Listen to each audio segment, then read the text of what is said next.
Let us all together thank God for this beautiful occasion where we can all together proclaim the joy of spreading peace, the joy of loving one another, and the joy acknowledging that the poorest of the poor are our brothers and sisters. As we have gathered here to thank God for this gift of peace, I have given you all the prayer for peace that St. Francis of Assisi prayed many years ago. And I wonder, he must have felt the need what we feel today to pray for. I think you have all got that. We'll say it together. Lord, make me a channel of your peace, that where there is hatred, I may bring love, that where there is wrong, I may bring the spirit of forgiveness, that where there is discord, I may bring harmony, that where there is error, I may bring truth, that where there is doubt, I may bring faith, that where there is despair, I may bring hope, that where there are shadows, I may bring light, that where there is sadness, I may bring joy. Lord, grant that I may seek rather to comfort than to be comforted, to understand than to be understood, to love than to be loved. For it is by forgetting self that one finds. It is by forgiving that one is forgiven. It is by dying that one awakens to eternal life. Amen. God loved the world so much that He gave His Son, and He gave Him to a virgin, the Blessed Virgin Mary. And she, the moment He came in her life, went in haste to give Him to others. And what did she do there? She did the work of the handmaid. Just serve. Just spread that joy of loving through service. And Jesus Christ loved you and loved me. And He gave His life for us. And as if that was not enough for Him, He kept on saying, love as I have loved you, as I love you now. And how do we have to love?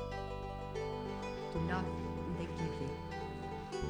For He gave His life for us. And He keeps on giving. And He keeps on giving right here, everywhere, in our own lives and in the lives of others. It was not enough for Him to die for us. He wanted that we love one another, that we see Him in each other. That's why He said, blessed are the clean of heart, they shall see God. And to make sure that we understand what He means, He said that the hour of death we are going to be judged on what we have been to the poor, to the hungry, naked, the homeless. And he makes himself that hungry one, that naked one, that homeless one. Not only hungry for bread, but hungry for love. Not only naked for a piece of cloth, but naked of that human dignity. Not only homeless for a room to live, but homeless for that being forgotten, being unloved, uncared, being nobody to nobody. Having forgotten what is human love, what is human touch, what is to be loved by somebody. And he says, whatever you did, the least of these my brethren, you did it to me. It is so beautiful for us to become holy through this love. For holiness is not the luxury of the few. It is a simple duty for each one of us. And through this love, we can become holy. Through this love for one another. And today, when I have received this award, I personally am most unworthy. And I, having avowed poverty, to be able to understand the poor, I choose the poverty of our poor people. But I am grateful and I'm very happy to receive it in the name of the hungry, of the naked, of the homeless, of the crippled, of the blind, of the lepers, of all those people who feel unwanted, unloved, uncared, throwaway of the society. People who have become a burden to the society and are shunned by everybody. In their name, I accept the award. And I'm sure this award is going to bring an understanding love between the rich and the poor. And this is what Jesus has insisted so much. That's why Jesus came on earth, to proclaim the good news to the poor. And through this award, and through all of us gathered here together, we are wanting to proclaim the good news to the poor, that God loves them, that we love them, that they are somebody to us, that they too have been created by the same loving hand of God, to love and to be loved. Our poor people are great people, are very lovable people. They don't need our pity and sympathy. They need our understanding love. They need our respect. They need that we treat them with dignity. And I think this is the greatest poverty that we experience, that we have in front of them who may be dying for a piece of bread, but they die with such dignity. I never forget when I brought a man from the street. He was covered with maggots. His face was the only place that was clean. And yet that man, when we brought him to our home for the dying, he said just one sentence: I have lived like an animal in the street, but I am going to die like an angel, love and care. And he died beautifully, if mother could forget. But today, millions of unborn children are being killed. And we say nothing. In the newspapers, we read numbers of this one, that one being killed, this being this one. But nobody speaks of the millions of little ones who have been conceived with the same life as you and I, with the life of God. And we say nothing. We allow it. To me, the nations who have legalized abortion, they are the poorest nation. are afraid of little one. They are afraid of the unborn child. And the child must die because they don't want to feed one more child, to educate one more child. The child must die. And here I ask you, in the name of these little ones, for it was that unborn child that recognized the presence of Jesus when Mary came to visit Elizabeth, her cousin.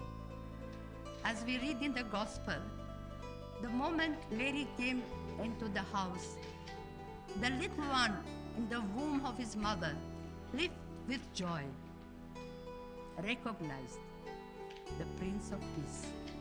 And so today, let us here make a strong resolution.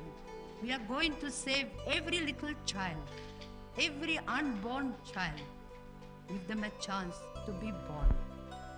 And what we are doing, we are fighting abortion by adoption. And the good God has blessed the work so beautifully that we are saved thousands of children, and thousands of children have found a home where they are loved, they are wanted, they are cared. We have brought so much joy in the homes where there was not a child. And so today I ask,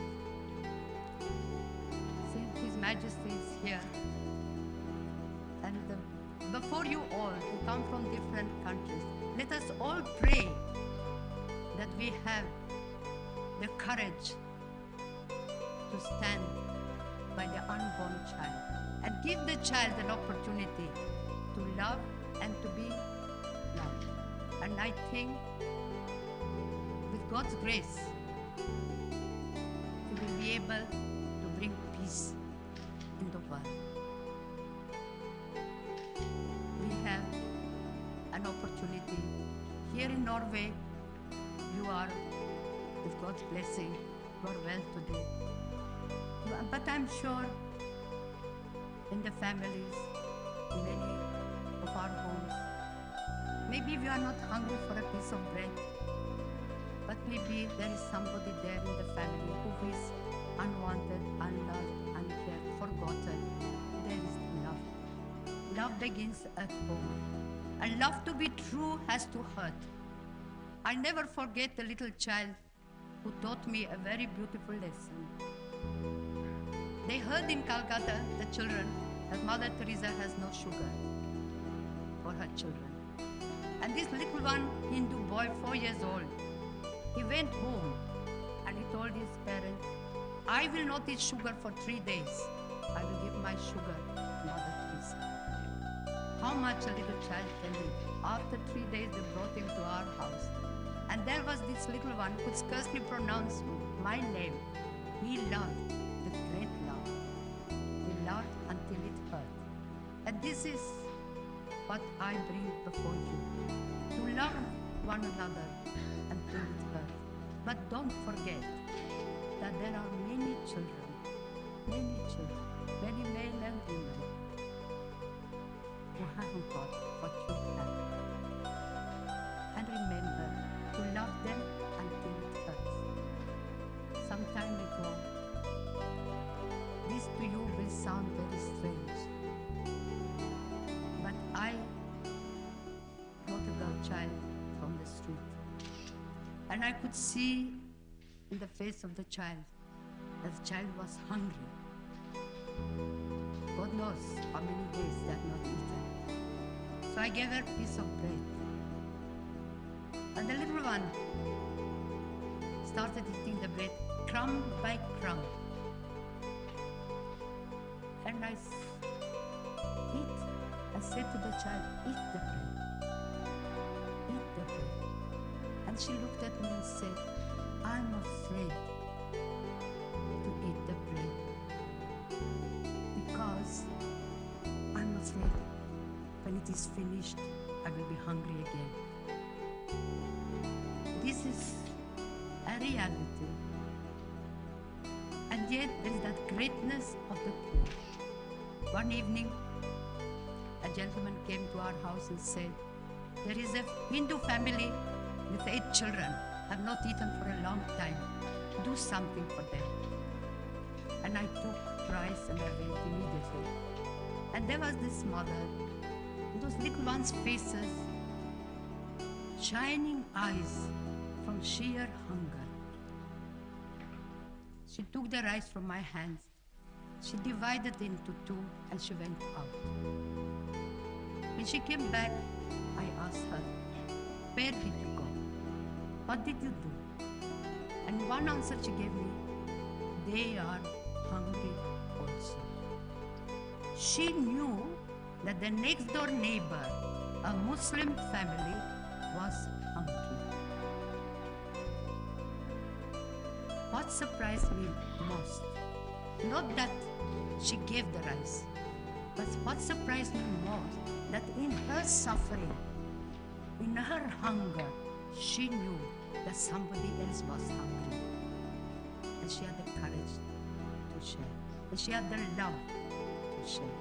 And this is what I want you to love the poor. And never turn your back to the poor.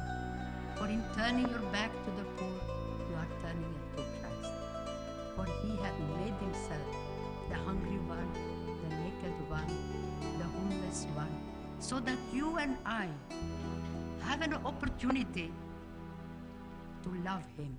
Because where is God? How can we love God? It's not enough to say, my God, I love you. But my God, I love you. Yeah. I can enjoy this, but I give up. I could eat that sugar, but I give that sugar. If I stay here the whole day and the whole night, you would be surprised of the beautiful things that people do to share the joy of giving. And so my prayer for you is that we bring prayer in our homes. And from the fruit of prayer will be that we believe that in the poor it is Christ. And if we really believe, we will begin to love. And if we love naturally, we will try to do something. First, in our own home, next door neighbor, in the country we live, in the whole world. And let us all join in that one prayer. God, give us courage to protect the unborn child.